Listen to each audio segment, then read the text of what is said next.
everybody this morning, afternoon, whatever it is on your time zone. This is the second of a series of webinars that we're holding, which draw on the project Beyond the Margins, that focuses on migrant health and livelihoods and entitlements in Jalandhar and Guwahati, two cities that the project focused on. So although I've been a sort of silent partner in this project, I mean, discussing things with people, but not actually doing any primary field work, unfortunately. But I'm very pleased to be chairing this webinar, which is focusing on gender, mobility and health. And welcome to everyone on International Women's Day, although, you know, given the state of the world, I find it kind of difficult to preface it with Happy International Women's Day, because I think the state of the world is so depressing on all kind of fronts, not to mention gender. But at any rate, we reckoned it was an appropriate day to pull out from the project the bits of work that were particularly focused on gender issues. Now, of course, anyone who has worked at all on gender knows full well that gender is absolutely everywhere, 24/7, 365 days a year. And so having an international day, it doesn't really get to grips with anything in terms of the major issues that are raised by studying gender. We all also know, I think by now, that when we're talking about gender, all too often it homes in on women. And there are at least two reasons why that is problematic. One is that it's likely to marginalize what I would call gender politics, i.e. the relationships that women as women have in the context of various types of masculinities, whether those are within the family or in the workplace or wherever. So I think that's one issue that I hope we can unpack a little bit. But also it's very clear that women are by no means a unitary category. When I first started teaching in this direction, it was all fairly unsophisticated, and there was an element of stuff about women. And I think as time has gone on, people have developed much more subtle types of interpretations, and obviously the notion of intersectionality is one which has made a very important contribution to our understandings of the ways in which women are disunited by all sorts of other cross-cutting links and entitlements and statuses, whether we're talking about economic class and economic position and livelihoods and occupations, whether we're talking in the Indian context and South Asian context more generally about caste or religious community, and also whether we're talking about women who are married or unmarried, or at whatever stage they are in their marital career. And here we're focusing basically on gender issues in a migration context in two growing cities in South Asia in the first instance.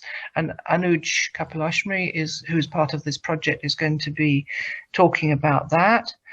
And then we're going to broaden out and think about migration and movement as it impacts on gender issues in other parts of South Asia. So after Anuj has talked, we'll move straight into Dr. Bilesha Weeraratne, who's in the Institute of Policy Studies in Sri Lanka, who's going to be focusing on labour mobility specifically in Sri Lanka.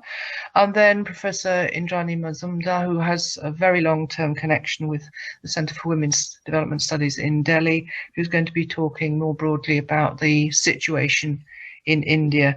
And then finally, Professor Lakshmi Lingam, who's at TIS, who's going to, I hope, manage to pull it all together and give us some provocations for discussion. And I hope if everybody keeps to their allotted times, we will have some time for a Q&A session.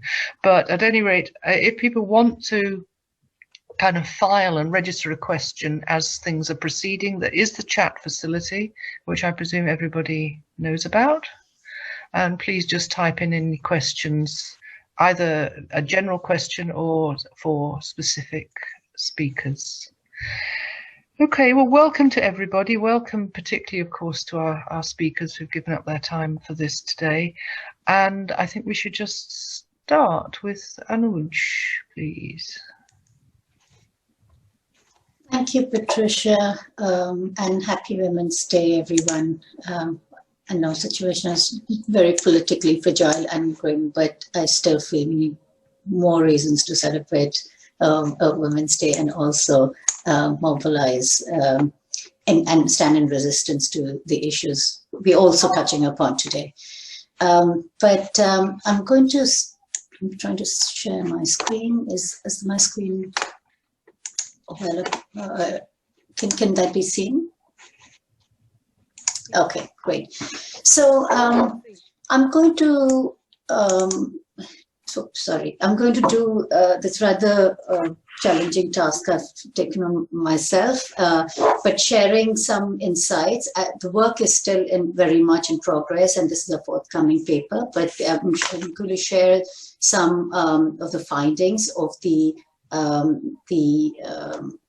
project that Patricia mentioned about, which is in essence a study that was in two sites and two rapidly sort of changing cities in India, and looking at how migrants view these urban transformations and what are the entitlements that they are able to draw from it, focusing on a number of different aspects.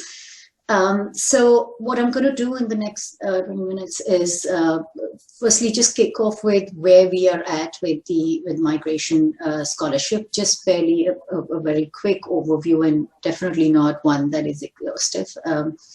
And then move on to sharing a few of the findings. I mean, the field, the area is itself just very vast. There are lots of different gendered implications as well as considerations within our project that emerged in the course of the 2.5 years.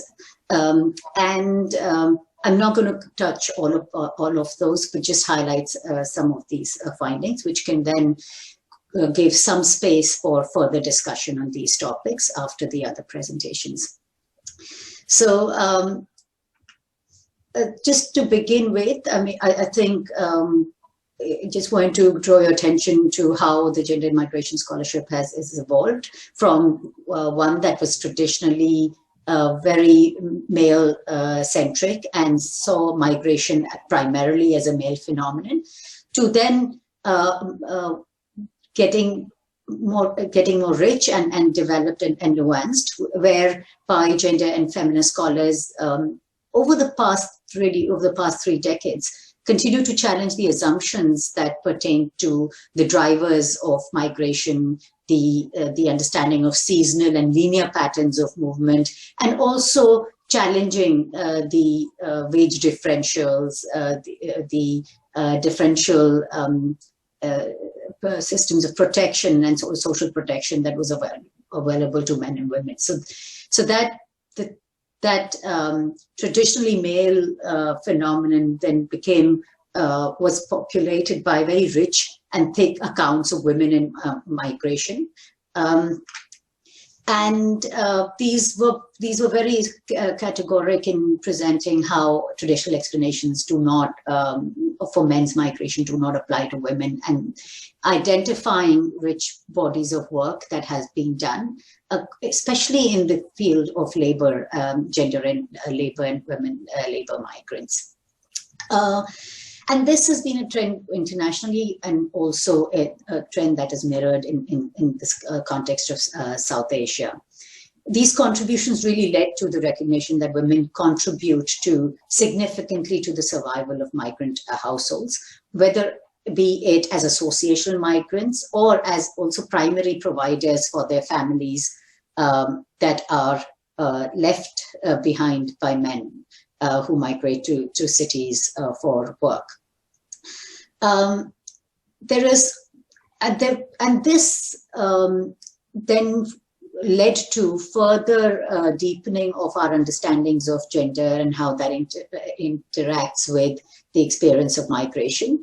And more recently, in the past decade, we see a lot more analysis around how gender power relations structure and in turn also get shaped by national and transnational labor economy, immigration regimes and state policies.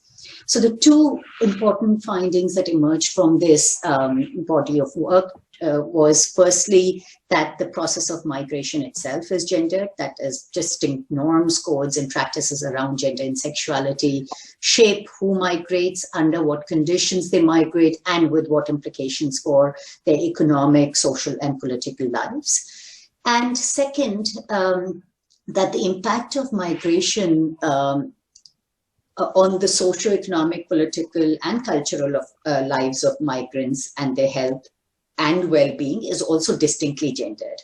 So migration within and across state and national borders creates differential conditions, risks, and responsibilities, and possibilities and opportunities for women and men and other gender identities at different stages of their mobility and settlement.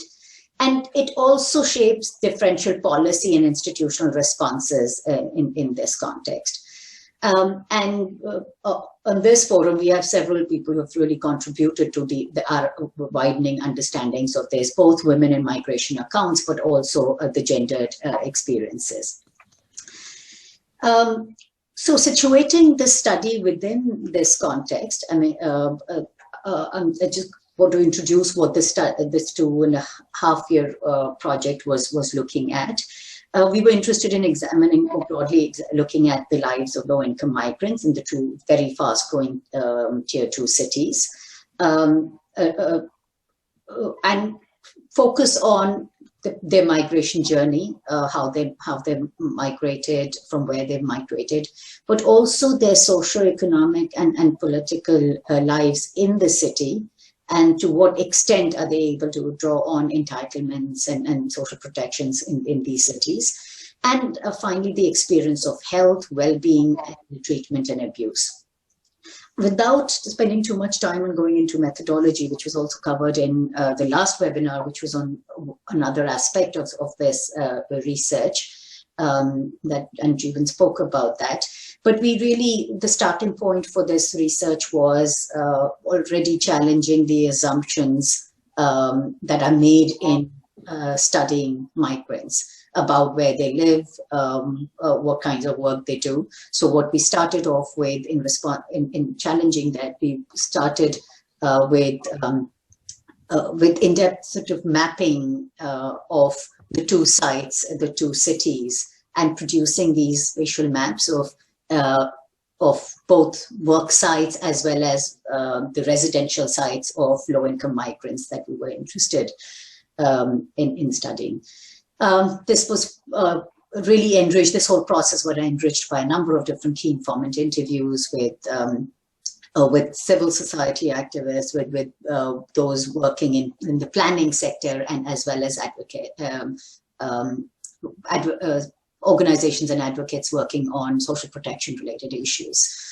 And we then undertook mixed methods, both of survey of 100 low-income migrants in Jalandhar, 126 in Guwahati, and in-depth interviews with approximately 100 migrants in the two cities.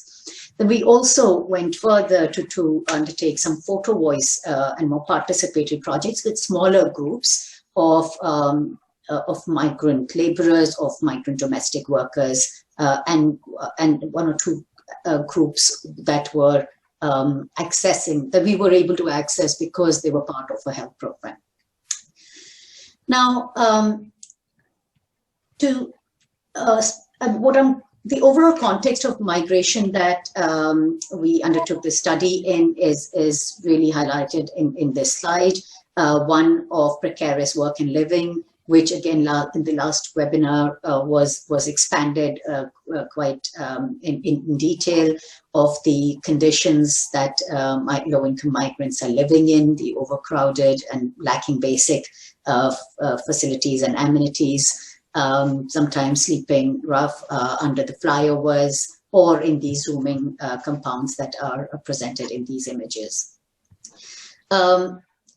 the context was also defined by one that was deep, was entrenched in deep inequalities and intersectional inequalities in particular, whereby both the vulnerability that migrants were experiencing, but also their ability to access certain welfare measures or social protection measures was really governed by the intersections of religious, ethnic, indigenous, caste, and gender identities. So not looking at migrants as a homogeneous community, all experiencing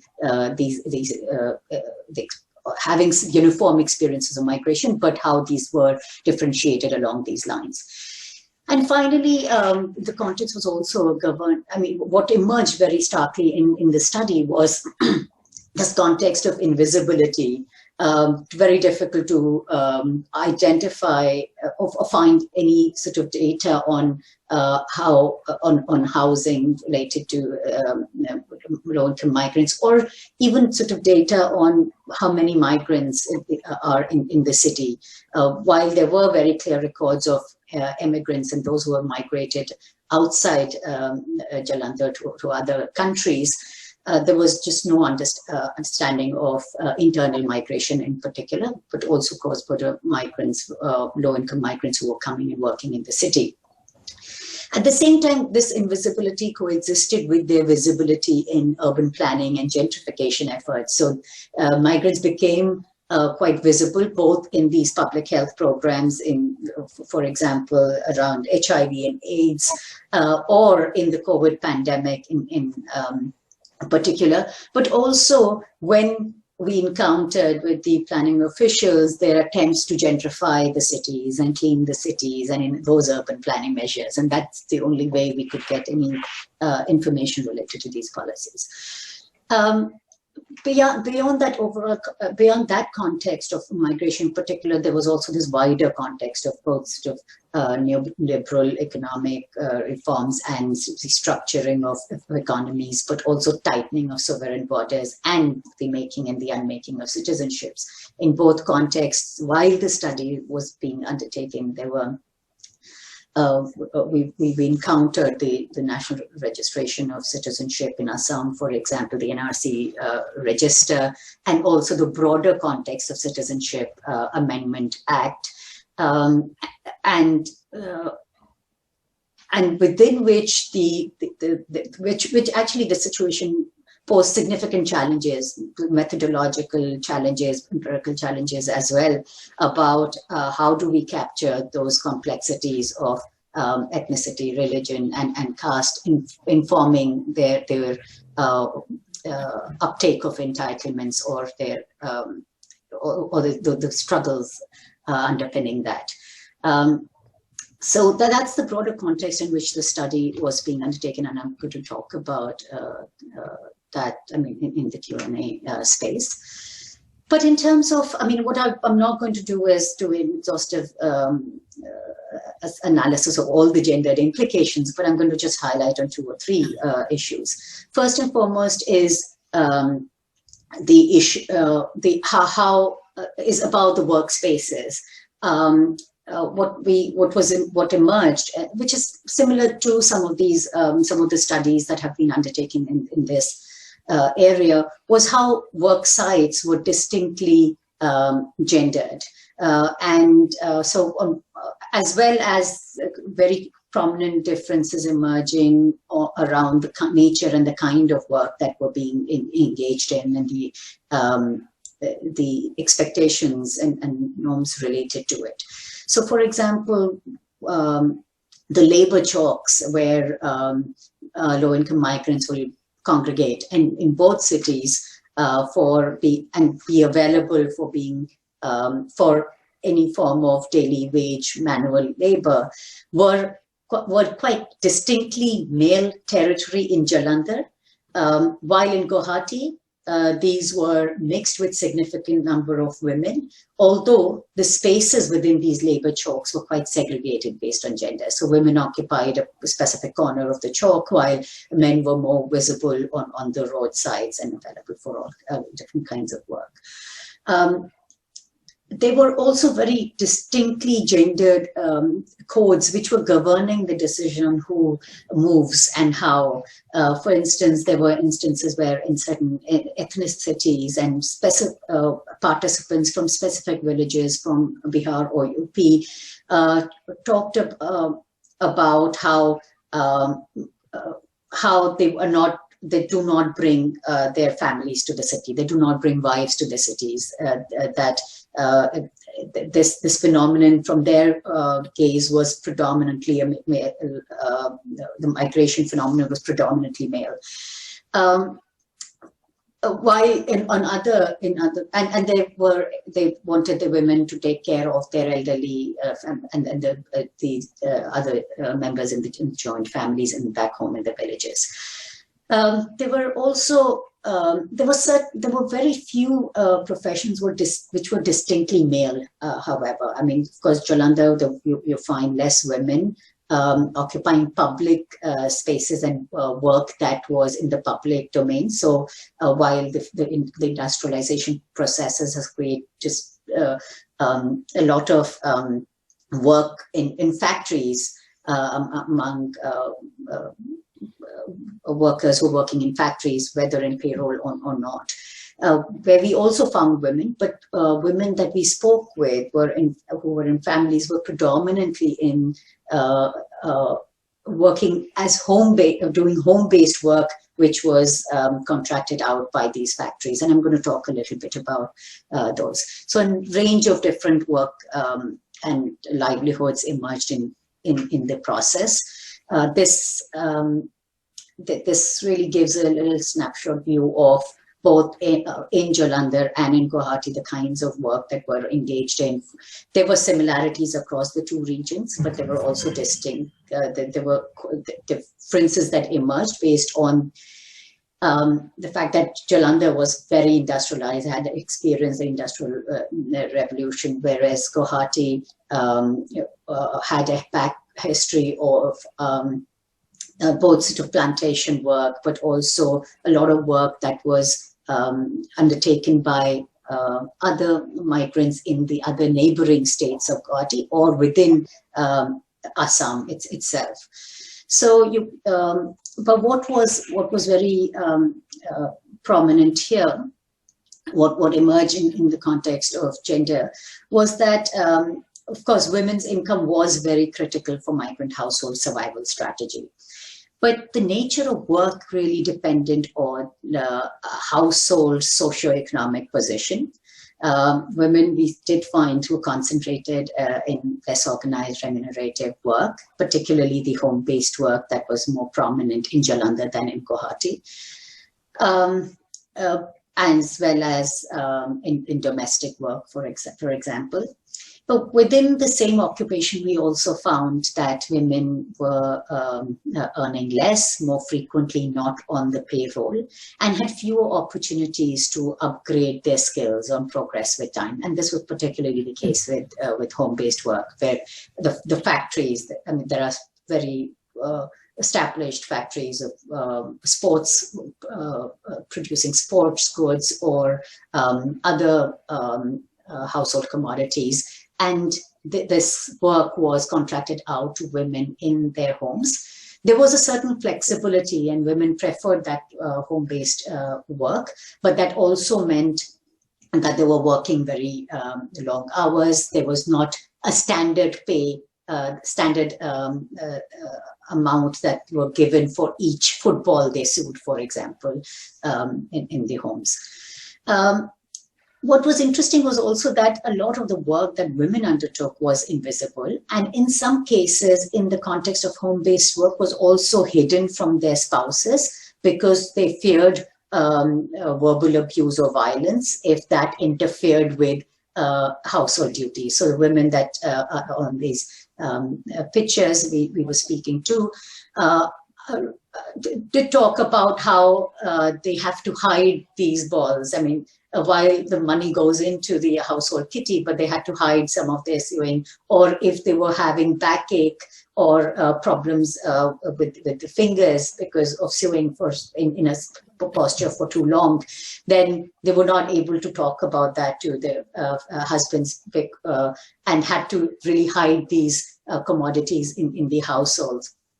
There were also instances of abuse and domestic violence when, for instance, food was not served on time as a result of the work that they undertook in this context.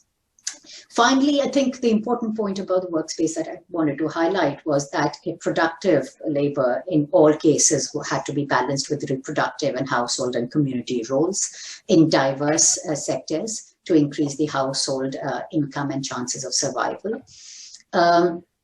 Workload and this burden and unequal distribution of that division of labor was a recurrent theme across most women migrants, but also in an important theme that emerged in photo voice sessions with women migrants, who often talked about their work being undervalued and also invisible. Now, in some of these photo voice sessions, was really stark as very stark images of, for instance, a chula in the house, in the household, or an image of their room, hand pump in that rooming compound that they lived in, or food. These images were taken by women participants to highlight how the burden of household work is placed entirely on them and the complete lack of support from their spouses, but also to point to, and those stories and those images then led to stories, them sharing stories of violence that they were subjected to for failing to deliver on these chores. But what was another important finding that emerged was that the burden of these household chores and roles were falling on young girls between 7 to 10 years or older. So the eldest daughter was either withdrawn from school or undertook these roles in addition to the formal work of schooling. These girls were not only taking over the household chores such as cooking or caring for their sibling while their mothers were away at work, but often had to not go to school or withdraw from it completely to substitute for them when they were ill or had other responsibilities, such as even going back home to the village for taking care of elderly parents and families.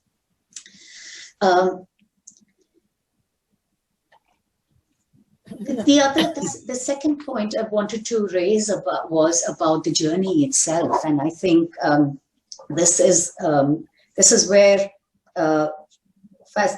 sort of critical distinctions between the journeys that men and women migrate that they follow emerged. And of course, contrary to the ideas of a seamless circulation, or that whereby migrants, male or female, follow established pathways. There were, of course, we found that there were networks established which they drew on to make their journeys from a village in Bihar to, say, in Guwahati or in Assam. However, the journey was far from seamless and disrupted or fragmented by a number of different reasons. But what we found was particularly stark was that women's journeys were not determined primarily by where work was available. And I'm going to spend a little bit time on Razia's story to illustrate that point. I'm not going to read out the whole story because it's long, and despite my trying to draw on the main key excerpts from it, I think that the whole account of how Razia came about to work in the biscuit factory that we met her in is quite poignant and reveals how the journey is not only shaped by the need for work but also by considerations made with regards to the patriarchal social controls she experienced at the household level, the need for caring for and the survival of the child. So very briefly, what I wanted to highlight in the story, I mean, Razia was born in a remote district in Assam, in Dhubri district, was already when she was young, contending with the effects of migration in her household. Her father took early retirement, was working in the railways, but came back, and she experienced abuse and domestic violence from alcohol abuse from her early childhood. She was not sent to school because she had to take care of the siblings, while the mother and parents were out and tilling the land. And was married at a fairly young age of 16 to another relative. And with that, she had to join her husband in Bangalore, who was earning an income of 200 rupees at the time in a factory there. She did find the whole journey of transiting from Assam to an urban city in Bangalore very, very difficult. But soon after getting pregnant, had to go back to her village to deliver her first child. Soon after the delivery, she was divorced by her husband on phone, and while battling the stigma of being a single parent and raising a child on her own in the village, and not wanting to be a burden on the family, she then started working. And in the excerpt, what really comes across very strongly is that as a woman migrant, it is not one kind of job or occupational livelihood that women undertake. She really traversed a fairly large spectrum from working in a Anganwadi centers in the government childcare to working as a domestic help at a very small and meager amount with no protection, trying to supplement that income by doing additional home-based work, from cutting empty milk pouches to much later where she describes other supplementation and home-based work that she has undertaken. She was also confronted with being a sole carer for her child who fell sick, and as a result had to pull out of the factory work a number of times, starting work in a new factory because there was no leave and security within those work that she could avail of. Worked in factories which were also very abusive in terms, I mean, in one of the experiences she talks about how the supervisor and the production manager would throw objects from scissors and other pieces and also twist their ears and really be abusive in that context. Yet one of the bigger challenge that comes across in Razia's story is that reproductive role, caring for her child on her own who was getting sick. And she talks about this journey of working across 3 or 4 different factories, of working as domestic help at least 2 different times, and the harassment that she undertook.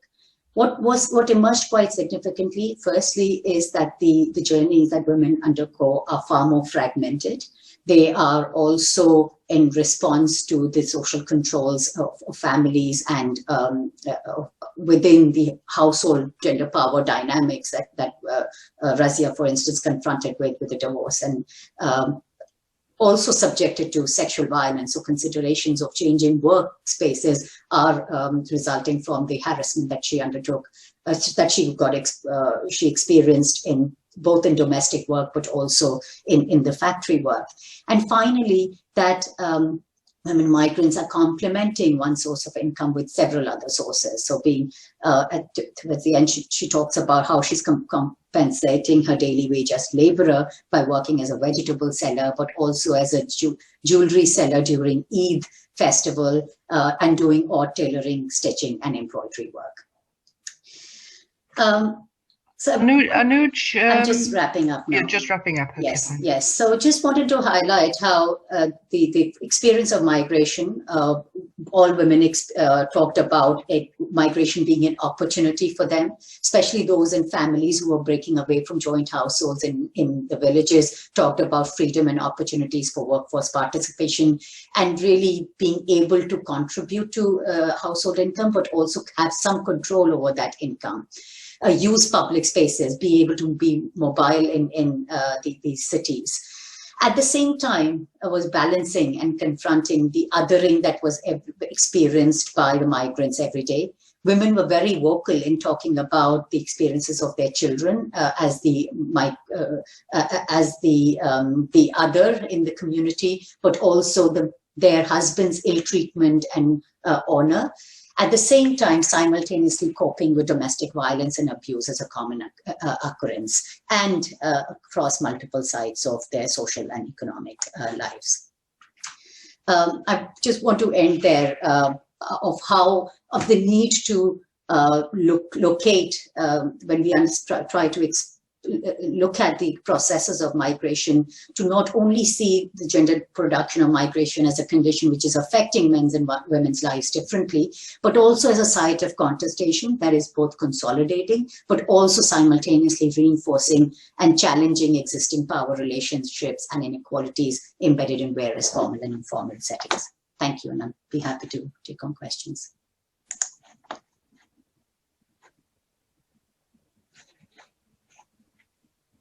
Over to you, Tricia. You're muted.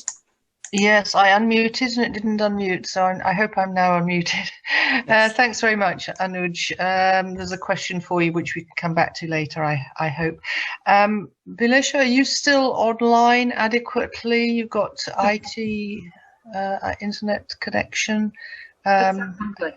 And are you able? Have you got slides that you need to? Yes, I have slides. So let me first share my screen.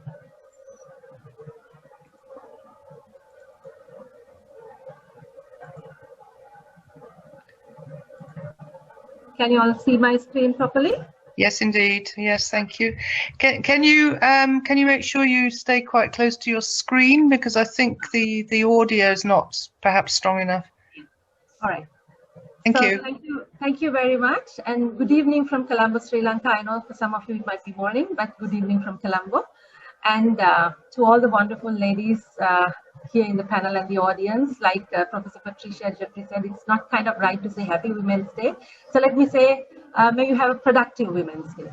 So what I want to start off with is that when you talk about gender dimensions and gender and migration, I think Sri Lanka is a classic example, because we have gone through full cycle in terms of trying to have more male migration and then trying to have more female migration, and then going around the full cycle. So let me start off with that, and then I want to bring out about key areas where gender and migration kind of show some interesting aspects in Sri Lanka.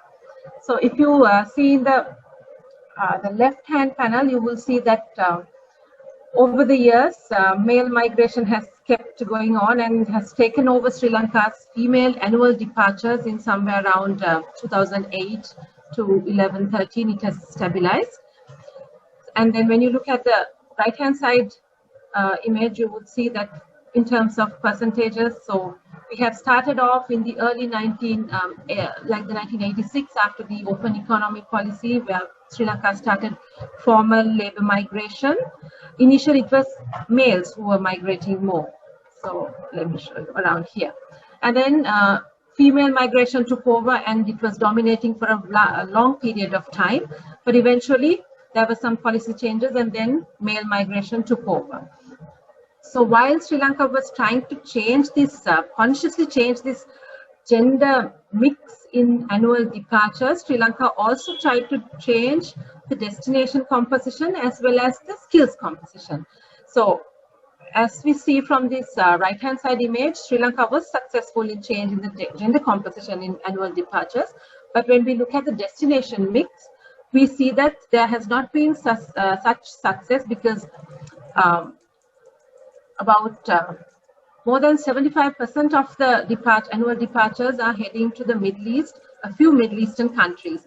And in the other component also, there are still more Middle Eastern countries. So when you look at where the Sri Lankan migrants are going outside of Middle East, it's a very small component. And similarly, when you look at the skills levels also, despite many conscious efforts, Sri Lanka has not been able to diversify the skills mix, and there has been over 50% of lower skilled or female domestic workers going for departures. So when you look at these trends in a more nuanced way, you see now Sri Lanka was successful in changing the gender composition in terms of annual departures. But when you look at what sort of skilled groups are going abroad, we see that in terms of female migrants, it's always female domestic workers, it's the top line. And then you have unskilled workers. So the the skills diversification has mostly taken place, if at all, in terms of males, where there are a little bit more skilled workers, and still there is a significant component of unskilled workers going. So then when we look at the majority of unskilled workers going to countries, especially in the Middle East region, it calls for some attention. So when you look at the skills and the destination mix, now our efforts to diversify the skills mix and the destination mix, we would see only a few, like in the professional skill groups only, there are other countries becoming significant, as you can see in this bar. And then here and there we see countries like Maldives coming in, but then when we look at domestic workers or unskilled workers, it's still the same countries attracting the lower skilled workers. So with this context, I would like to focus on two main questions. So how did Sri Lanka change the gender composition in annual departures in Sri Lanka? And then what are the gender implications of such changes in terms of labor migration from Sri Lanka? So what was the main policy that helped Sri Lanka to reverse this gender trend? There were a couple of efforts, but I want to focus on this family background report policy, which was introduced in 2013. This policy is an interesting policy which aimed at restricting labor migration of mothers with young children. So if somebody had a child less than 5 years, such women were not allowed to migrate at all. And if you had children older than 5 years, you were allowed to migrate for work, provided you could show alternative care arrangements for the children left behind. So the policy was initially covering only the lowest skilled workers, female domestic workers, in 2013. So due to their vulnerabilities, especially in the Middle Eastern countries, there were minimum age requirements, country specific. So Saudi Arabia was considered very, there was high vulnerability for young women. So the minimum age was increased to 25 years. The other Middle Eastern countries, it was 23. All the other countries, it was 21. And then there was a maximum age also. And in 2015, the policy was extended to cover all female migrant workers, and then there was a little revision in the maximum age, and then subsequently in 2017 also there was a revision in the maximum age. So what happened was, now there is empirical evidence emerging that the family background report was successful in decreasing the number of female departures from Sri Lanka. But then that was the intended implication. But then unfortunately, there were some unintended implications also going on around with this.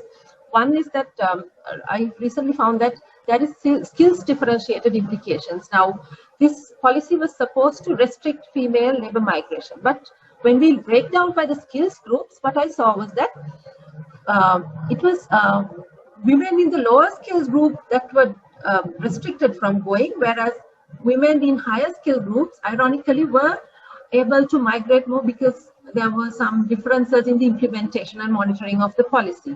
So therefore, there were fewer employment opportunities for women in lower skilled jobs. And then also there was some motivation or some kind of a push for them to go through illegal channels, because now they were blocked and they were trying to go for foreign employment because they didn't have enough employment opportunities in the country, or they couldn't meet their ends. They couldn't manage the income earning burden and the care burden. So somebody had to go out, and then the women had decided to go for foreign employment. So now when the law, the family background report blocks them, what they do is they try to go as tourists with visit visas or, circumvent the law. And then what happens is they kind of try to, forge documents or do corrupt practices with the recruitment agents or the recruitment process. And that makes them more vulnerable and they lose their bargaining power. And now they are more vulnerable in the recruitment process. And if they go through the illegal channel, they are in the country of destination, entering the country as visitors and then turning their visa into work visa. So the Sri Lankan authorities do not know them as workers. So they have little protection in the country of destination. So they are in a very vulnerable situation. So this family background report policy, even though it intended to decrease female departures, it has other unexpected consequences also. So when you look at these now, ideally, if the family background report did a good job, we should have lesser complaints about female migrant workers in the countries of destination. But when you look at the number of departures, still about 80% of the departures are from females. And corresponding to their skills mix, it's from a majority of female domestic workers, and in the male also, because they have a more skilled people, the male share is higher for skilled workers. Now these are a number of complaints. The number of complaints does not reflect the severity or the extent of issue. So even if we look at the complaints by groups, also we see that in certain cases, issues are female centric. We see that especially physical and sexual harassment, we see a large number of women experience these sort of issues. And then similarly, when it comes to not being sent home after the completion of the contract, again, a large number of females. And lack of communication, not being allowed to keep in touch with the family back at home is also severely felt by females. And then when it comes to male, there are other specific issues that they complain about, non-payment of wages, and death is most likely always more prevalent among, or more complained or noticed among males. And then in addition to these, there are other implications also. Now the family background report restricts a female from her fundamental right or the independence to move from one country to another just because she's a mother. It's now the father is also a parent, but there is no such restriction on a father. So that's kind of an imbalance in terms of this parenting responsibility. And now in Sri Lanka especially, there is a high difference in the labor force participation rate. Specifically, female labor force participation rate is about 35%. And still when this sort of a policy comes, the opportunities, now we know that labor force participation rate does not consider migrant workers in the calculations, but for many female migrant workers, this foreign job was their first job at all. That was how they entered to the labor market. So when you're restricted from that opportunity, that also affects their coming back and doing another job or future employability aspects also. Another aspect that I would like to focus on is the family left behind. So now when a parent, a mother migrates, and if she's allowed to go, if she has children over 5, less than 18, she has to show care arrangements.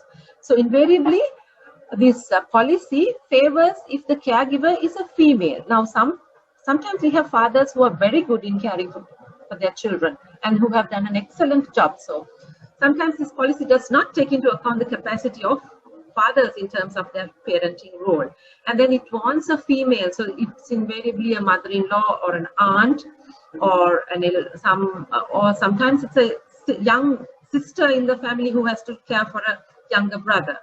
So there's a disproportionate responsibility on female members in the family also because of this policy, because it does not consider the whole family unit as normally would, because normally there are 2 parents, but then this family thinks that it's the sole responsibility of the mother, and in the mother's absence, it has to be another female who would play her role. And then this is not concrete evidence, but there is some connection I see. I'm trying to show it empirically, yet I've not got all the data. But if you look at female remittances also, we see that females are more reliable and regular remitters in the case of Sri Lanka. If you look at this row, when you look at their average salary, about 47,000, female domestic workers send about 36,000, which is about 77% of their monthly wages. But when it comes to other male-centric jobs, similar low-skill jobs, they send a lower percentage of their monthly wages. So, and it is, literature also identifies that women are more connected with the families left behind, so they are reliable. So now the subsequent stabilization of the remittances to Sri Lanka around 2014 may have, I'm not saying it is definitely, but there may be a connection with this lower number of females going and the stock of females going down in the countries of destination, resulting in the stabilization of the remittances to Sri Lanka also.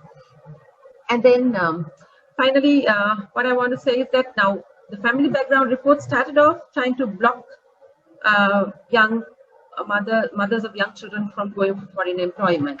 But then it had other dimensions, other unthought of consequences. So in policy formulation, you have to be very careful about the intended and the unintended consequences of these gender implications. So now when we go back to my couple of initial slides, which I said Sri Lanka was struggling to change the skills composition. So now inadvertently, this family background report also has kind of promoted lower skilled workers going for foreign employment, but it is in the wrong way, going through illegal channels.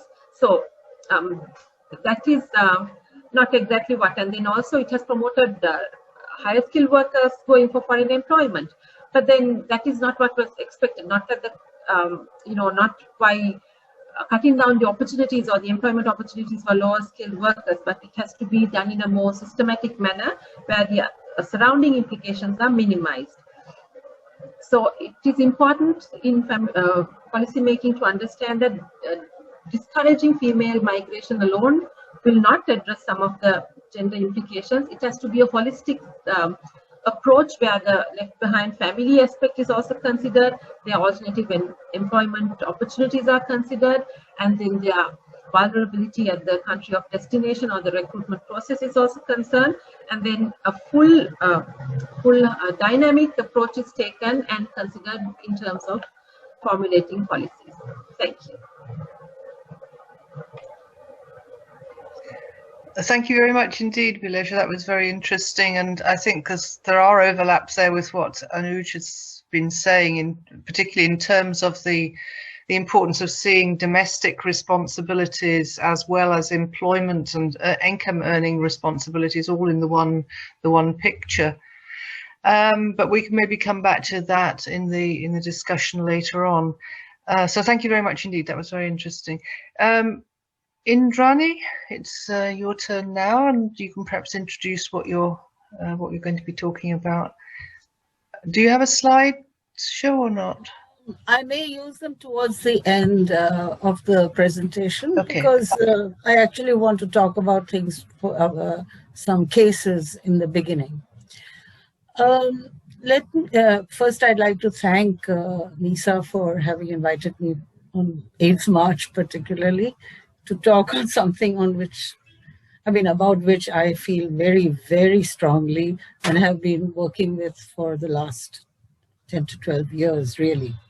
I still can't say that I've got a handle on everything or even on most of the issues involved, but I do feel that in the course of working on gender and migration with CWDS, building on the experiences and the perspective of earlier scholars in the center, we have actually broadened the whole field in a way that is, I think, not fully recognized in the literature on migration. But let me begin with some immediate questions. As you all would know, the COVID-19 pandemic and the nationwide lockdowns in India were met by an extraordinary phenomenon that was unique to this country, of mass-scale return migration of workers to their villages of origin. Hundreds of thousands of men and women fled en masse across hundreds to thousands of miles, braving much hardship and dangerous and pitiful conditions, many, of course, just walking all the way. Official figures of such return migrants during the lockdown of 2020 was 10.6 million in September. their conditions and numbers suddenly became visible in concentrated force, pitchforking the migrant labor question into national focus as never before. Yet, notwithstanding the visibility of women among these migrants, the special conditions of women migrant workers, their particular vulnerabilities, their specific tribulations, and the tensions of discrimination in a predominantly male migration-driven labor market remained almost completely neglected or sidelined in the public debates. When and where women migrants did enter the frame, as in a few instances that made national headlines, the typical unfreedoms and marginalizations that the cases actually represented somehow did not enter the discussion. Let me begin with three such cases. For example, when in April 2020, a teenaged Adivasi girl, Jamlo Magkam, collapsed and died after a grueling 3-day trek on foot while returning to her village in Chhattisgarh from the chili fields in Telangana, we should place her situation in the within the distinctive phenomenon of female majority or all women's group migration for commercial agricultural operations in some parts of the country, which we have observed in several areas, but which is not actually talked about. And this phenomenon was typified by the group of migrant agricultural laborers that Jamlo was a part of. We should also ask why such a group was recruited from a small Adivasi-dominated village called Aded, which census 2011 tells us comprises of barely 37 households, with only 6 literates among a population of 81, and which is located in the interior of sparsely populated forest lands. Could the fact that 4 of Jamlo's siblings had died at crawling age, as reported in the People's Archive of Rural India, signify a chronic scale of poverty and malnourishment as a determinant of her undertaking the journey to work in the chili fields? And could it explain her particular vulnerability to overexhaustion on the painful journey on foot during the pandemic? Was the recruitment of workers from communities in such especially dire conditions linked to the price volatilities that characterize commercial crops such as chili? Was it related to the steep fall in chili prices to unremunerative levels after the erstwhile cotton farmers in Telangana were encouraged to shift to chili production following the devastation in cotton prices? Was this volatility a consequence of neoliberal reforms and policies vis-a-vis agriculture? These are questions that didn't sort of surface. We should also ask, why and how did such communities become the hunting ground for recruiters? And how did their social location shape the conditions of their migration, their labor, and in Jamlo's case, her early death? Was she and her co-workers, did they carry back cash wages, or were they just paid in kind with chilies as was a common practice? Why did the labor officer of Bijapur not invoke the Interstate Migrant Workmen's Act to check on whether the workers received their entitlements? Why did he later register a case under Section 370 of an Indian Penal Code, which was inserted in 2013 and defines trafficking, and it's an anti-trafficking law based on the Palermo Protocol? And why did he register this case against the woman agent from Jamlo's village?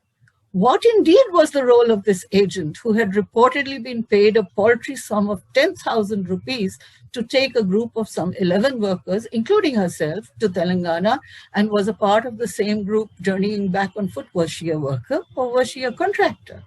Such questions and their wider implications have so far remained completely outside the frame of discourse, even as the strong public reaction to the tragic death of this young girl led to some financial recompense to her family. Behind the hypervisibility of the case, many things were brushed under the carpet. The second case that I'd like to draw all your attention to is, which is again in May 2020, we all watched with, it was a sickening perturbation when a 15-month-old toddler his name was Rahmat, was shown trying to wake his dead mother, 35-year-old Arvina Khatun, on a station platform in Muzaffarpur, Bihar. Arvina was a migrant construction worker who collapsed on the long train journey back from her work site in Ahmedabad to her native village in district Katihar in Bihar. Legitimate questions were indeed raised regarding whether and how the conditions on the journey had led to Arvina's death, but there were many aspects to the backstory that remained buried beneath the terrible finality of her death. For example, a question to be asked is, why or how had Arvina been married to a man in Bareilly, later divorced, more than 1,000 miles from her home village and considered beyond her native cultural ambit? It has so far not been asked, though the fact of her divorce was much publicized in that case. It was not asked despite her home district and even the block of Azamnagar, where her village is located, having reported the so-called sale of young girls into distant parts of Uttar Pradesh over the past 5 years. Was her move to Ahmedabad from Katihar, which is among the 20 most backward districts identified by the Niti Aayog, and one of the 11 of these with Muslim concentration, connected with the drastic fall in rural Bihar's female work participation rates to an incredibly low 2.6%, as informed to us by the Periodic Labor Force Survey of 2018-19? Was it linked to that? How had Arvina, who was labeled mentally and physically sick in the police FIR, which was thumbprinted by an unlettered brother-in-law, how had she managed her migrant work life in Gujarat's highly developed construction industry with her small children in tow? Why and how were they left stranded without food or shelter by an increasingly corporatized construction industry that sustains structural vulnerability to extreme exploitation by labor practices that ensure a permanently casual and flexible workforce? I'm sure many of you would know, construction companies' employees are only engineers.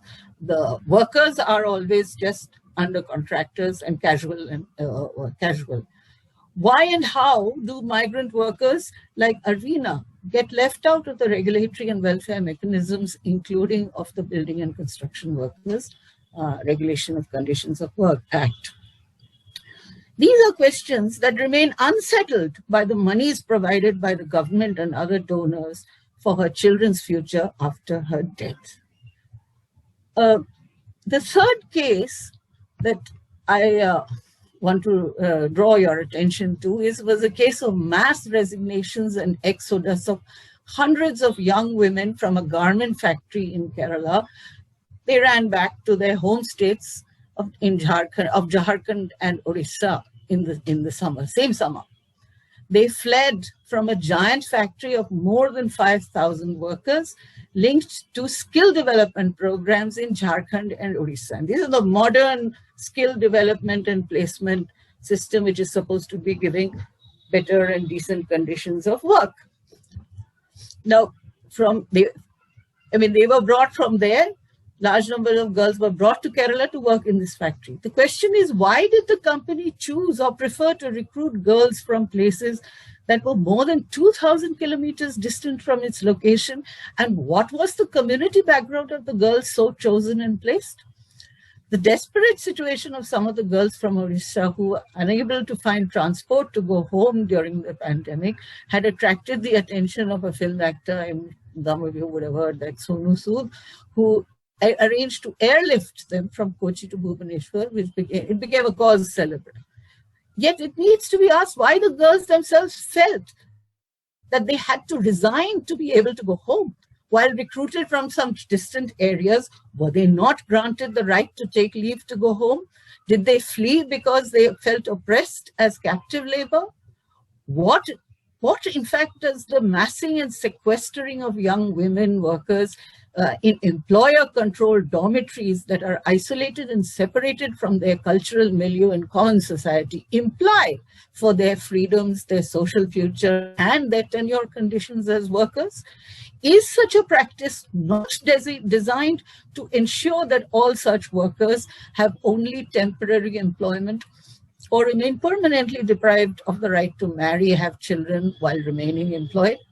Was this one of the factory placements for which girls from a skill training center in Jharkhand were asked to undergo pregnancy tests at the time of their recruitment?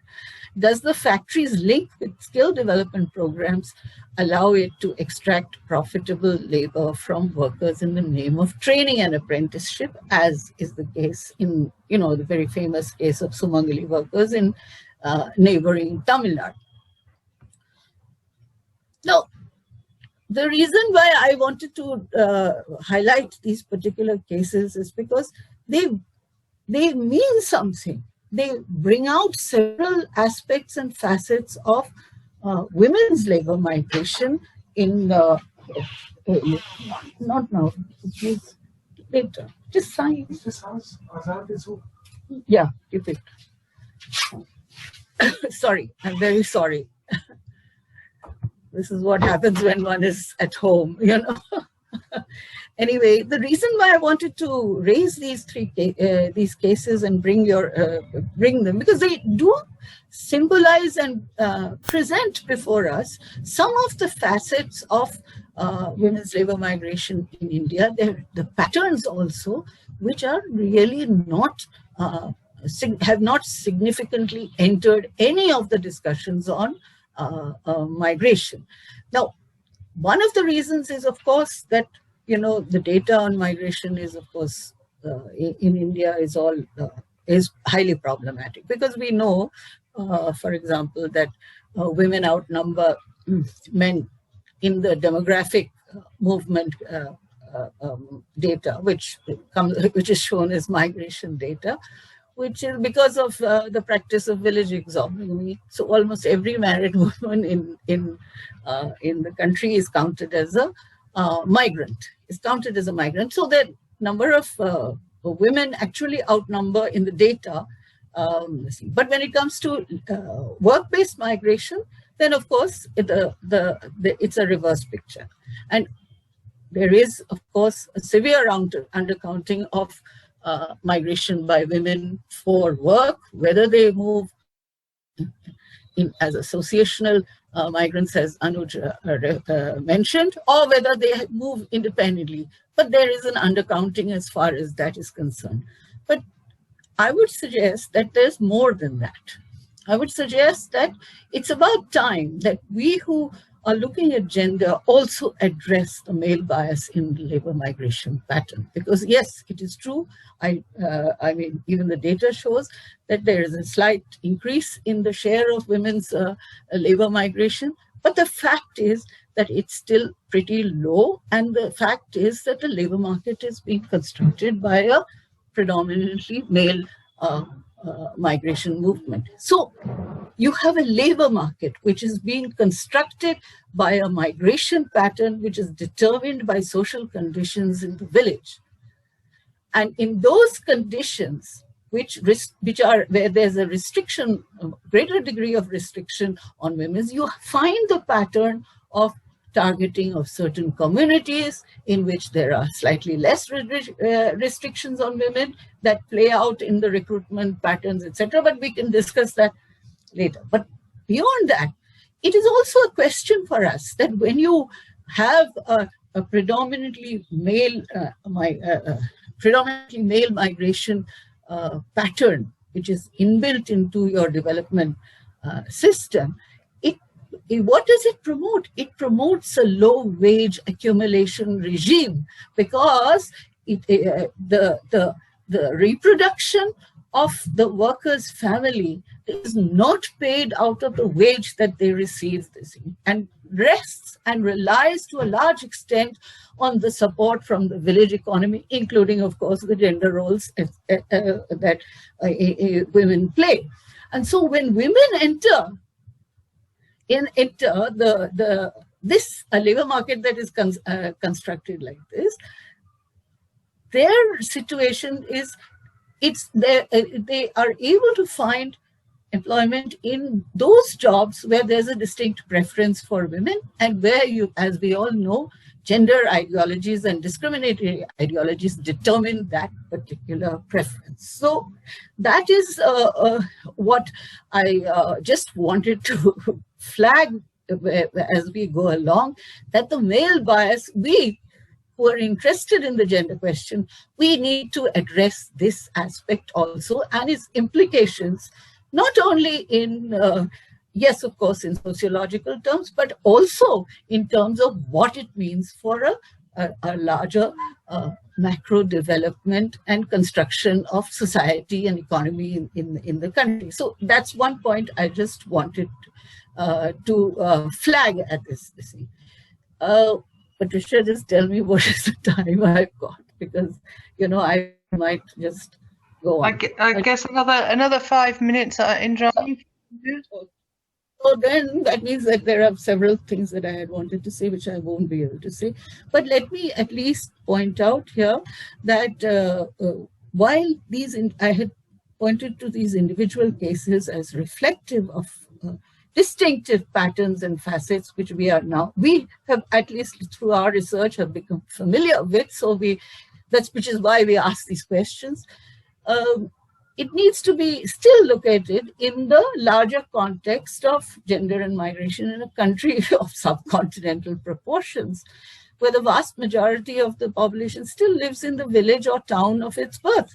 65%, I think, according to 2011 census, whose data, of course, came out only recently. Anyway, and across 6 long decades of since independence from colonial rule, the proportions of people living in rural areas has wound down to around 68%. But urban areas still account for less than a third of the population. Now, we do realize that in the last 2 decades, there has been a shift in the larger pattern of women's labor migration towards the cities. And I think that is what is supporting the research that you people are doing. The thinking in that research is also partly because of that. There is a shift, but it is still not a complete shift, and there is a relationship. The disembedding from rural origins is hardly complete, and that is what was made pretty clear in the recent period in India.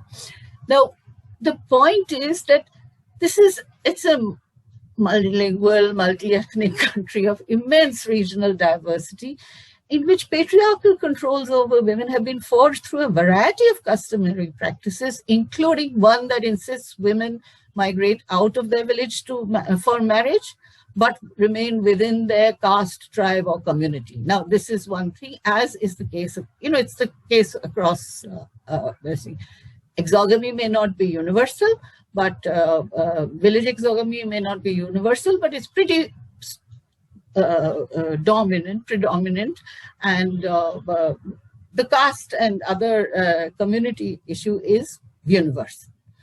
So this is one thing. It's across this thing. It's a society which is uniquely defined by graded hierarchies of caste by birth, where despite illegality, the untouchability stigma remains a widespread practice.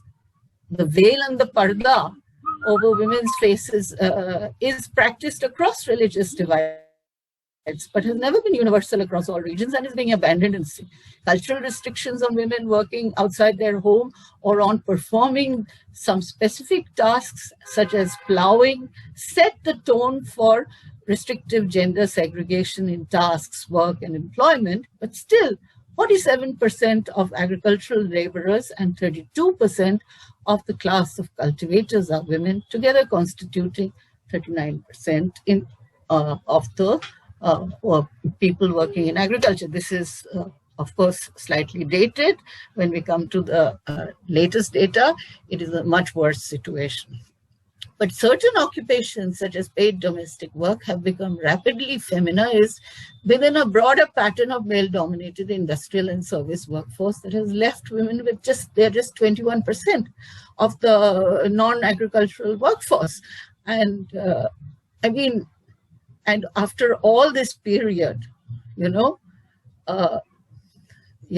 were left with a country where colonial deindustrialization and siphoning of a way of surpluses had ensured that a vast base of mass poverty was inbuilt as a foundational context to our post-colonial development.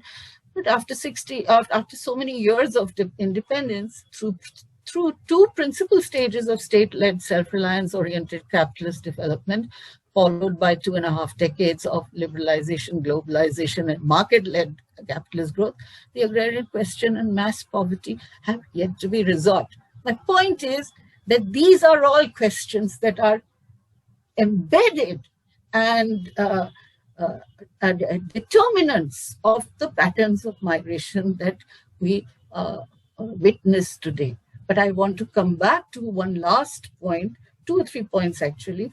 One is, of course, the fact that we need to address the consequences of male bias in the migration pattern. The second is that as far as women migrant workers are concerned, there's a tendency to look at them as autonomous migrants.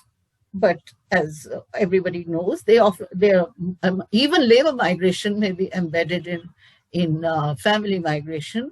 And even the laboring unit may be of a family, in which case there's the question of unpaid labor of women. That's never been brought into the migration discussion. And even for the kind of seasonal migrant labor, on which there has been recently quite a lot of interest and a lot of work that has been done on them, even in terms of organizing. But somehow they just don't understand, they just don't want to address this question of unpaid labor, even in the wage economy, even in an economy where accumulation rests on wage labor. But where the wage is paid at piece rates for a family unit, the woman remains an unpaid worker. That's the way it has been in brick kilns. That's the way it works in the sugarcane cutting across Western India, and so on and so forth. There are many, even in segments of the construction industry, this is a visible phenomenon. The third point is that when it comes to women's independent migration, there's always a tendency to look at it from the lens of trafficking. And this kind of lens has become a very restrictive and repressive system on the basis of which young women particularly are becoming targets of police action in the course of migration. And here, the point is that, we did a study in Odisha quite recently, and we looked at the anti-trafficking unit, and there's so much of rhetoric, but all the cases with the anti-trafficking unit were of elopements. But the police used to go on picking up these girls who were migrating for domestic work, not the greatest of work, and obviously their conditions of work are pretty exploitative and they need to be changed, but they were being picked up as trafficking victims, first incarcerated in homes and then sent back to their villages with the stigma of being trafficked. And so, it's a mess.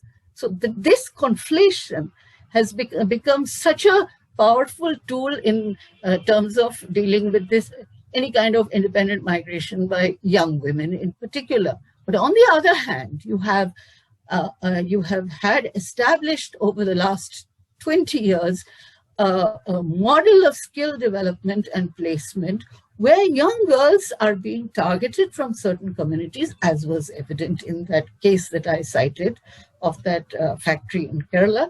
They are trained. Indrani, sorry, you're wrapping up, are you?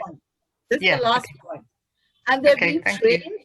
They're being trained and placed, and the government, it's an entirely government funded but fully privatized system of delivering and of training and placement, which has brought about a new kind of nexus between these skill development agencies and industry, which is not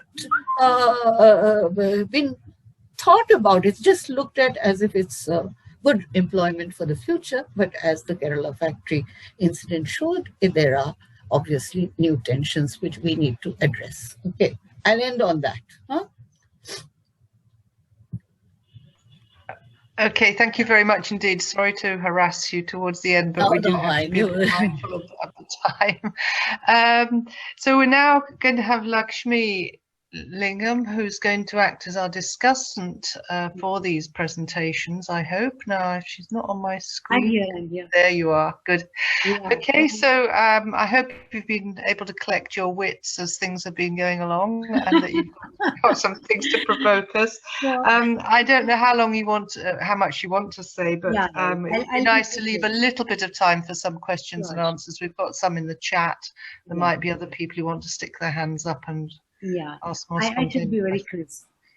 Thank you very much. And this is definitely a very exciting topic and also a very exciting panel.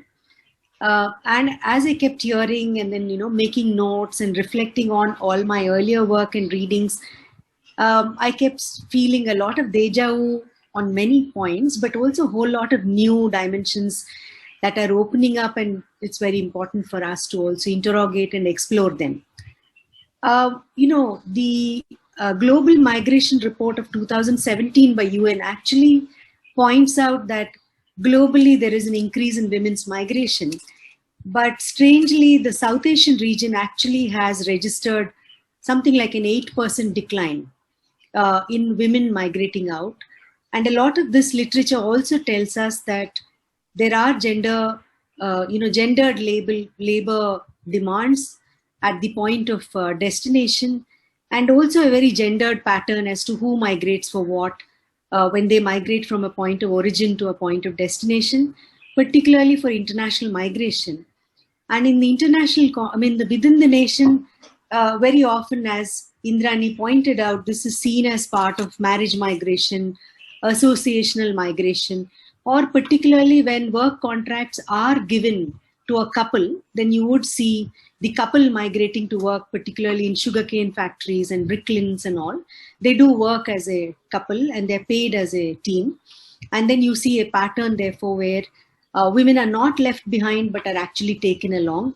And couples in Maharashtra, couples in Orissa, Gujarat, a lot of them migrate as couples to work at the points of destination in the within the country. Hearing through the three presentations that came up, broadly, I would like to, put them under three large questions. One is feminist research, or research that brings in a gendered lens to understand any phenomena, and in this particular case, migration, basically demonstrates how do you ask questions, different questions, very different from our other friends who always do this research on migration, coming from the field of sociology, political science, or economics. And for them, it's more about the demographics as to which age group migrates, what kind of income bracket people migrate, what kind of age bracket people migrate, what kind of literacy levels, what are the pull factors, push factors. And then for the economists, definitely it's about remittances, it's about the shifts in the demand and supply of numbers at the point of origin and destination, or issues to do with populations that are aging and loss of labor from those locations, who does the care work, etc. So it's much more at that level where the gendered questions as to not only who is migrating in terms of male, female, but who are these males and females and why do they migrate, and what are the contexts from which they come which pushes them to migrate. And the context that pushes them to migrate is not purely in terms of lack of work, but it also is the kind of agriculture or the economy that they are coming from, the agroecological zones that they are coming from, what kind of agriculture policies exist in those contexts, in what ways labor is just not available or is poorly paid, or there is a surplus of labor, or there's mechanization that's taking place, or there is extraordinary deprivation, hunger, and the need to run away from those source places to survive at any place. So it's basically like people move from an absolute precarious context and move to another precarious context, particularly the kind of examples that Indrani has given of the women who move from Bihar or UP along with, or Jharkhand, for that, I think she's mentioned Jharkhand, to work in the chilly fields of Telangana, and if Telangana has always been a very feudal and also a labor intensive region and state, why is it that they get migrants from another location? What kind of policies exist in Telangana where not having to work becomes really a life choice? With 1 rupee rice or 2 rupee rice and money transferred towards your monthly welfare, so on and so forth. I think one needs to look at what policy frameworks exist in that state that propels people to migrate elsewhere or not work, and very precarious labor from another state come into the state where there is labor requirement. So the presentations by Anuj that looks at a micro context of two, when I say micro, I know cities are very big and in Indian cities are very big, but let's say an empirical research, it's looking at specific women and specific life situations and what kind of work they do, what incomes they earn. The micro experiences really tell us, how do women navigate their lives in terms of their work, their reproductive labor, their care work, and also issues of sexuality. Okay, so many of these are embedded in each other, and they're not so distinctly packaged like the way it is for men, and therefore women's lives continuously, look like they are overpowered by their interpersonal relationships and their intimate partner violence that overtakes all their choices about what kind of work that they do, either at home or they do outside, and how do they negotiate for respectability in all the locations where they migrate. Because very often, as Indrani also mentioned, that when women migrate, it's very easy to bracket them as women who probably are loose women who are migrating and they are probably into sex work or ready to slip into sex work. So then women, whether they are married or they're single or they are deserted or divorced, have to negotiate for a lot of respectability along with looking for respectful work, which is not the case for men, right? So that's a very typical gendered pattern that women migrants face. And the micro research tells us about these aspects and the whole intersectionality that women have to all the time grapple with and deal with in their places of origin and also at the points of destination. And the paper, the presentation made by Bilesha, I hope I'm calling you right, Bilesha from Sri Lanka, tells us about the macro, what's the macro picture in Sri Lanka? And then it does tell us about the state policies and how does it actually influence who can migrate and what age they can migrate. And it's quite interesting because the state, while it wants the remittances, does not really wants to create an enabling environment for women to migrate by actually creating those kind of institutional mechanisms for care, institutional mechanisms for home tutoring of children and state being able to support for it, and also making sure that their children don't slip away into probably lack of any care. And there is also enough empirical evidence coming, whether it's from Sri Lanka or from Bangladesh or parts of India, that actually when women migrate, men actually sit back and enjoy the remittances. And very often they slip into very heavy duty alcoholism. There's a lot of girl child abuse in those homes. Men also enter into other sexual relationships with other women. And actually women who migrate continue to send money, but just have no idea about, how the ground is actually slipping away from below their feet. That's the kind of precarity that these women face.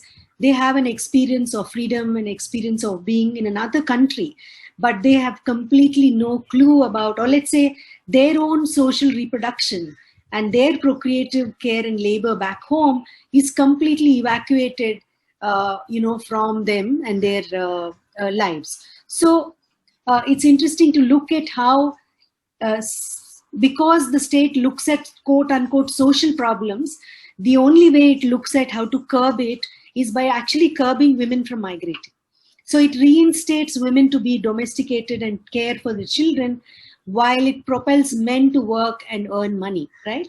And it's interesting how Bilesha actually shows that the remittances actually have reduced. And this is interesting because even a lot of micro studies that focus on women in poor households show that if women's income, 99% of their wage comes home, it's only 60% of a male wage that comes home. Because men spend money for smoking, for drinking, sitting in the neighborhood chai shop and have tiffin, go to a cinema and buy a wristwatch, buy a cycle, but women spend all the money for their family and children, and probably 1% they put it for their SHG credit, for their thrift and credit. So it's interesting to see how states reinstate motherhood and legislate and bring policies to nail women down to do what they think women should be doing and not provide. State does not care or does not really contribute towards social reproduction. And that's the point, whether we talk about unpaid care work or care, providing women additional spaces and institutional opportunities for care work to be done, through state funded institutions. The final point that I want to make is, the presentation that Indrani made is so, expansive, and also something that one needs to really take up and mull over, because for every case that she picked up during COVID, she actually brought in multiple dimensions of the political economy that we are in, okay? And whether women are migrating to work in another state at very low wages, or girls are going away to work in long distance in a very different state in textile industry, or we have done interesting research looking at fish prawn industry. The entire coasts of India have fish prawn industry, and migrant women largely from Kerala work all over the coasts in India, okay? And most of these younger women who work in these factories are not only, getting a wage, but they're also sexually controlled. Okay, and they are retained in their jobs by sheer sexual control, emotional blackmail, and the promise of marriage by their contractors. Okay, our study had shown how that is done so insidiously, and then women are completely divided as a workforce. They are together, but they are divided with each other in terms of their relationships with their contractors. So women migrating either as cheap labor, or women migrating across states as wives, brides. The states that have negative sex ratio with far fewer women are also the states that are taking women from others as brides from other states. So you have women coming from Assam into Haryana. You have women from Kerala being married into Haryana and Bihar. So the states that have become extremely masculine are also the states that are picking up women for the marriage market. So you see, therefore, the migration of women is linked to, the marriage market and the labor market, and the levels of precarity with which it continues to, usurp and take away. And the way, capital just grows on women's care work, domestic work, their low paid work, monotonous work, and also to a large extent also their sex work, okay? And if we were to continue, and most of our male friends who do migration work do this, they continue to look at the big picture in terms of what I mentioned in the beginning, or you have a lot of our feminist friends continuously focused only on protection and trafficking as the major arms of looking at how to deal with women migrants. And I think discussions like the one that we are having now actually attempt to push the envelope. And I congratulate all the three speakers, the panelists who have thrown fantastic light. And there's much more for us to mull over to help theorize from here. Thank you very much. Thanks, Patricia. Well, thank you, Lakshmi. That was a very useful roundup of points. We have got about 15-20 minutes, or 15 minutes or so for questions. There's a whole raft of questions being thrown at Anuj. I don't know whether she's managed to sift through them, and then some others in the margins.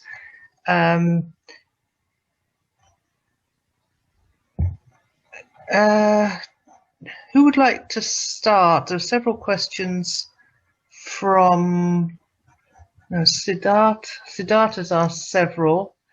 Some of them, I think, perhaps if you could gloss them very quickly. Anuj, can you respond to the questions that Siddharth has there asked in the margins? Sure.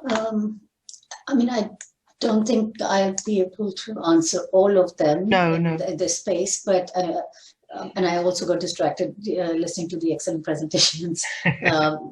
But I think at least picking up one so that we can begin that and extend that conversation. So the first question was related to the duration of internal migration from village to city, and in the ways the duration affected the access to migrants to the city services. It is a complex question. I mean, I don't think I have a straightforward answer to that, because we were looking at across the spectrum of those who were very new migrants who had moved into the city within like a week or a month or so on, as well as those who had been in the city, whose children had grown up or growing up in the city, accessing some form of schooling and so on. And I would also welcome the other collaborators on this study to jump in wherever they would like to. But I think we did see that the longer you stay in the city, the more aware you are of some of the provisions and schemes, at least the basic being aware of the health facilities around you, of the education facilities, but that may not necessarily mean that it translates to uptake of those facilities for a range of different reasons. And again, that has to be, it will not be appropriate to homogenize those experiences of all migrants, because there were significant differences based on caste, based on the region they were commuting from, whether they were whether they were single or in a family as a unit. But for example, healthcare was one particular area where we found that most migrants did not have that trust in the public health facilities, and had also had experience of violation within the medical institutions in several instances of another comment was with regards to the respectful maternity care, and there were stories of maternity and labor which were shared by migrants where where in peak of the labor they continued to be moved from one facility to another, and at the end had to take a resort to private health facilities, which were again of extremely poor quality and standard. But there was more, the approachability aspect of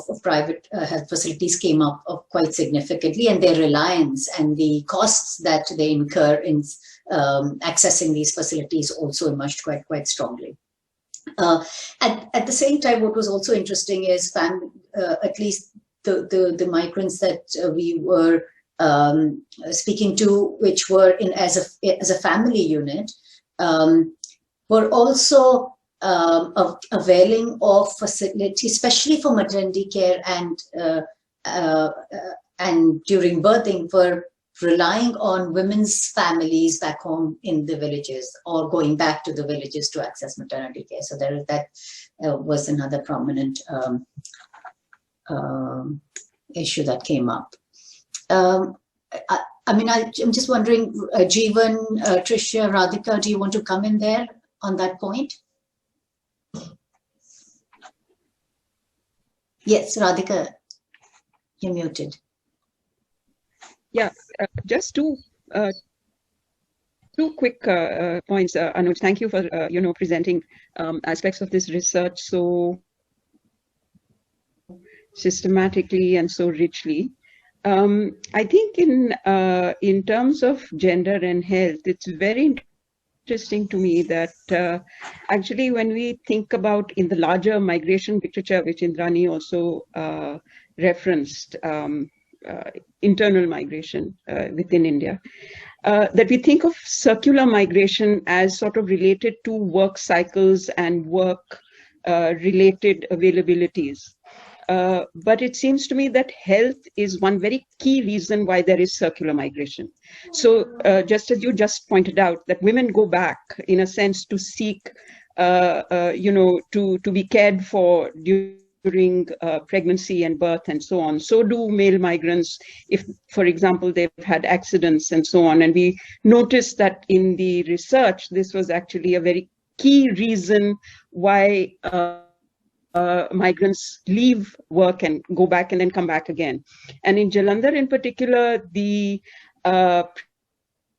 predominance of migrants who have been in Jalandhar for 10 years or more, around that sort of 10 years, it's quite large. It's quite a substantial category, and yet they haven't rooted themselves enough in the city to be able to successfully avail of healthcare, which is long-term. Yes, for the immediate and short-term and smaller problems, the city is provisioning them. But for longer sort of healing sort of healing processes, the city doesn't take care of them. So it's interesting that we're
processes, the city doesn't take care of them. So it's interesting that when we think about circular migration, we should bring in the aspect of, you know, what this circularity actually suggests vis-a-vis health and gender, what is specific to circular migration.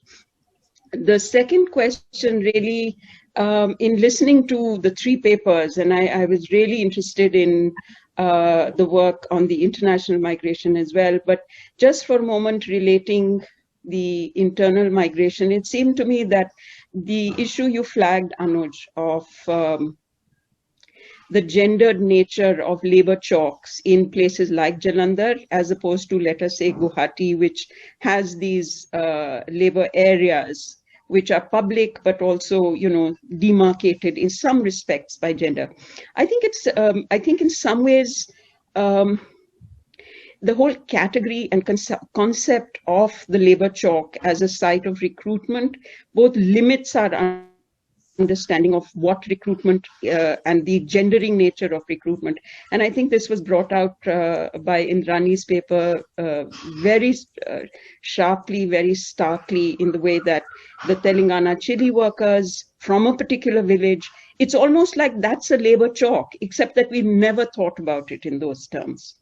So it's not a labor chalk because the idea of chalk is such an urban concept. It's such an urban idea, but it does sort of constrict perhaps how we access the whole process of recruitment. That's all I had to say for the moment. Yeah, thanks. Thanks for these wonderful papers. Thank you so much. Thanks very much, Radhika. That was interesting and challenging. Could I ask a question actually, which relates in a way to Bilesha's work, but I think more generally, because am I right in thinking in the Sri Lankan case that very few of the women who are working, for instance, in the free trade zone factories that we hear such a lot about, that they are actually already married women? They tend to be much younger. Whereas the international migrants, are they a mixture or more likely to be married women? And the reason I'm asking is that I think this whole business of marital status, and also are the women themselves, as it were, the primary migrants, or are they migrating as part of a family group? I think these kind of questions really need to be teased out when we're talking about migration. I mean, it's one of the beefs I've had about migration studies for a long time, that so-called marriage migration is rarely constructed as a labour migration, and yet that's precisely what it is. When you find a woman is not allowed to go back to her home because of the work, I mean, to be provocative, I wonder if picking up on this whole business of bonded labour, whether we could actually construct ordinary marriage migration as a form of bonded labour, but maybe that's a bit inflammatory. But I hope you can begin to see what I'm driving at there, about the importance of unpacking in quite detailed ways the family statuses of the women, the domestic positions of women who are involved in migration, because I think this is very distinctive, depending on marriage, not marriage, number of children, things like that. Will I respond, Patricia? Yeah, carry on. Yeah. Yes. So in the case of Sri Lanka, you were correct. The international migrants, the female migrants who go abroad for work, are mostly married women. They are like 30 or 35 plus, up to about 50 years or 55 years. Okay. So they are very much married and settled women. But I've not done specific work about internal migrants to the free trade zone. But from what I have read, they are more younger, more like single girls, internally migrating, and they are likely to stay in these internal migration factory sort of zone jobs until they marry, and then they kind of go back, as far as I know, and then they start their families. So internal migrant girls are most likely single migrants, and even our international migrants are, because they are mostly low skilled, they migrate alone as single migrants, leaving the family behind. So both are temporary, planning to come back for different reasons. Yeah, so I mean, in that case, that raises different questions about family reproduction and the domestic responsibilities that those particular migrants have in comparison with the married women who have children who that you were focusing on more in your presentation. Could I just ask something to Bilesha also, because I just wanted to. Bilesha, have you considered the role of the states in the Gulf area? I mean, the West Asia also, because Sri Lanka, of course, had quite a different policy in relation to women's international migration to West Asia in comparison to India, which had the age bar had been imposed quite early on, and it remained. And a large part of women's going to West Asia has followed an illegal route that has been that's known in India. But in recent years, and this is particularly across the last decade, in the case of domestic workers particularly, for example, the Philippine migration to West Asia, they said they will not send to Saudi Arabia. And Saudi Arabia then negotiated with Bangladesh, and they made a condition because there they wanted to send their men. But the Saudi Arabian government said, for every 2 men, you have to have at least 1 woman. This is like, our conditions during the indentured labor period when these conditions were introduced. And Bangladesh has actually agreed to this. And that is a new phenomenon, which is how it's going to play out is something that obviously, but the Sri Lankan migrants' relationship with migrants from other parts of South Asia, is there any work on that? I just wanted to ask. I think what you're touching on is like how much leverage Sri Lanka has in terms of these bilateral agreements, right? So I think Philippines is an excellent case who has a lot of clout and who can demand things and make things happen in terms of the country of destination. But when it comes to Sri Lanka, we still do not have that sort of a power. And for instance, we increased our minimum wage, and that impacted departures severely because we don't have that leverage or the power to say, okay, you have to commit this amount of migrations. But what happened was, okay, you keep your minimum wage, we are going to a cheaper country, and we lost a market in some other years. So when it comes to bargaining or negotiating with the country of destination government, Sri Lanka still does not have that much of a power as much as Philippines would have. Did I address what you wanted properly? Okay, thanks very much. I'm just scrolling. Sorry, I'm trying to multitask, and I'm never very good at that. I was just noticing that we've dealt with some of the questions in the chat, but Sanjay, you're still there, I think. Do you want to put a bit of a gloss on the question that you raised? This is going off at a different angle, I think. Hi, thank you so much. Yeah.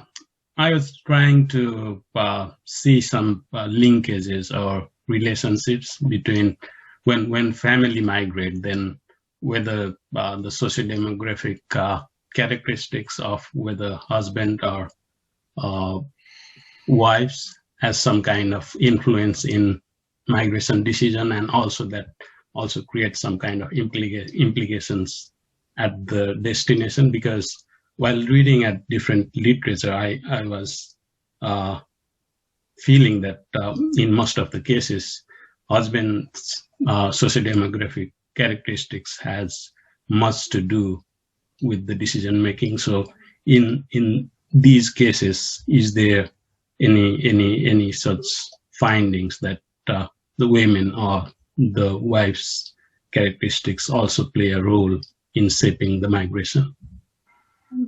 Okay, thanks very much. That's particularly directed at Anuj, but I think Indrani, you could probably chip in as well on this one. So Anuj, where are you? Yeah, I think, again, there is a real mix. Maybe if you're talking about family as a unit, there are often times, and the case, for instance, that I was also sharing was women following the men, their spouses, to the city, and they already found a job. But there are other instances where women are migrating on their own, or the couple migrates and takes that decision jointly, given the socioeconomic conditions in the village. I mean, I think there are a number of different factors that inform that decision, and it's not only the income, but of course it is a better life aspiration in the city. Interestingly, a few groups of migrants that we were speaking to was also accessed because they were accessing a particular service, for example, the HIV/AIDS programs. And it was evident that their decision to move away from the village, and also in some cases away from their country, from Nepal and Bangladesh, was in light of the particular condition that they had, and they wanted this to not be disclosed in their community and in the village they're living. So there were other aspects with regards to their health, with regards to sort of also breaking away from some of the social controls, especially for women, that had a role to play in the decision to migrate. Socioeconomic being and the need for a more stable employment and life for education of children being predominant factors. Thank you. Indrani, do you want to come in on that?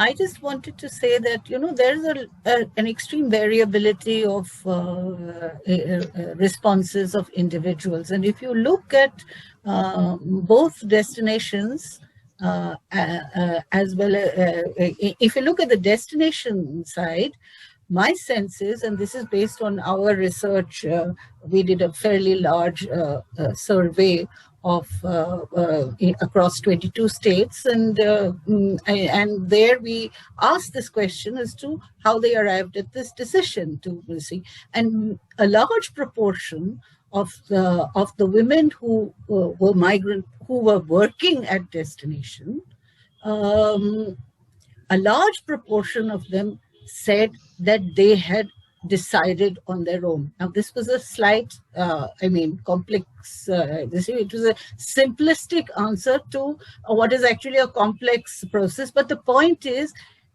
the man may have taken the first initiative, they would have, but they actually wanted to migrate with and stay with the husband. So that was quite clear that it is not just the question of decision making, but there was a certain, the majority of them actually wanted to go. But that doesn't mean very much, you know, because there's so many who get left behind. Do they stay on their own because they want to? That is one area, I'm afraid, where I don't have any hard information in the course of our research, and because, you know, there'll always be questions which we have not covered and we have not been able to. But the decision-making process is complex, and I would be wary of coming to a simplistic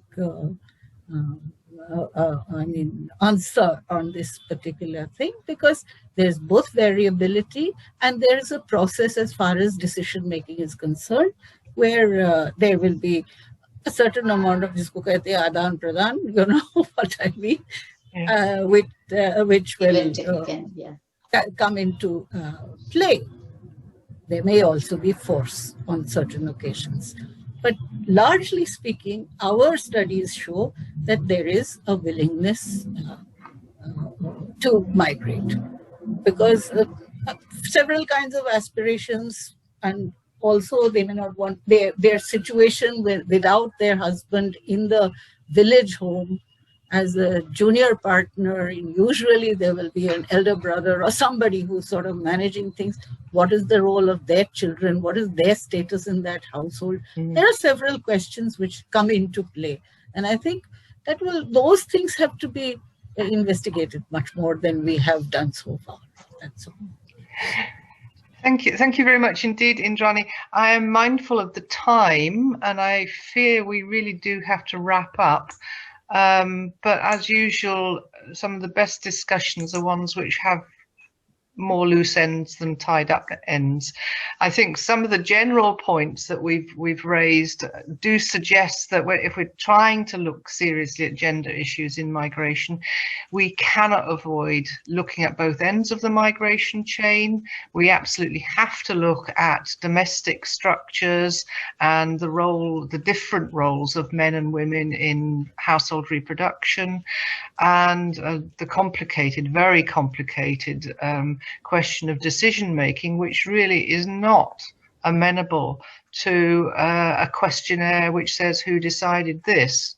It's a much more complicated, often very drawn out procedure when people may make one decision one year and then the next year they make a different one, and so on and so forth. So the whole situation is very massively complicated, and I think it's one of the things that I found teaching and researching on gender issues, on not particularly on migration, is that taking that sort of angle really disrupts a lot of the orthodoxies that exist out there, whether it's in relation to migration patterns and paid employment, or anything else under the sun. And that's, I think, one of the rich aspects of working through a gendered lens.